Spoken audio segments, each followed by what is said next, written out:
do you account, or do you have an opinion on the recent bellicosity of the language of Prime Minister Starmer, European Commission President von der Leyen, the French President Macron? I mean, this is almost farcical, isn't it?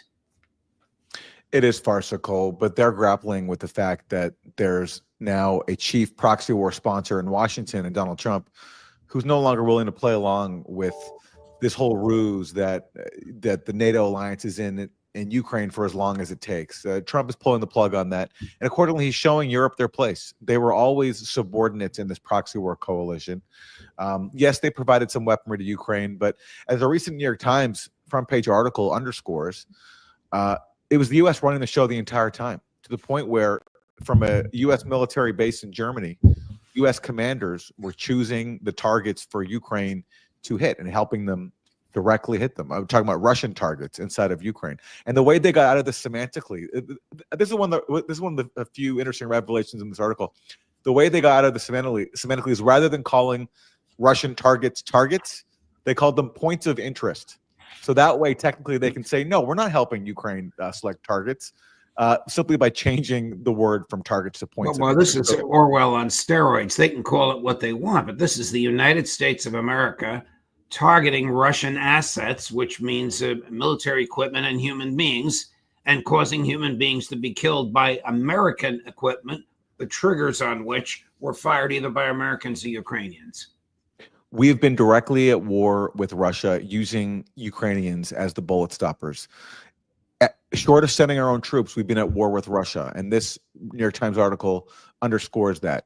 It also reveals that it was the U.S. that helped plan all these counteroffensives. This idea that we were just following Ukraine's lead, all that is put to the side in this article. It was the U.S. devising all of these plans from the start. And amazingly, they still, in the article, the Times U.S. sources throw Ukraine under the bus. The reason they say why all this failed is not because, we did anything wrong. It's because Ukrainians didn't follow the plan to our specifications. So it's incredibly cynical. Here's a bellicose Secretary General of NATO boasting about what he says the EU has given to Ukraine. NATO allies continue our support to Ukraine. In the first 3 months of this year, allies have already pledged more than 20 billion euros in security assistance for 2025. There was a recent article in the New York Times about how Europe is struggling to find its identity now that Trump is pulling the plug on the proxy war. And there's a quote from some European leader who says, yes, we're the coalition of the willing, but willing to do what? They don't even know. They call themselves the coalition of the willing, but they don't know what they're willing to do because they can't do anything.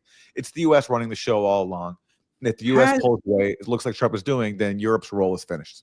Has Trump pulled the plug? Aren't we still sending massive amounts back from a prior Congress that authorized it, and obviously a prior president who signed it? But aren't we still, isn't the pipeline still open? The Joe Biden pipeline. The pipeline is still open, and as long as it is, Ukraine will keep fighting. But when it runs out, and it will run out, then what is Trump going to do? Is Trump really going to go to before Congress and ask for tens of billions of dollars in additional funding for this proxy war that he campaigned against? Look, it's possible. He campaigned as the anti-war candidate. He campaigned against bombing Yemen. Now he's bombing Yemen on behalf of Israel. So anything is possible. But on this issue, given that you've seen from Trump and his top principals so much criticism of this war, saying it never should have started, blaming Biden, I just don't see Trump backing down on this one.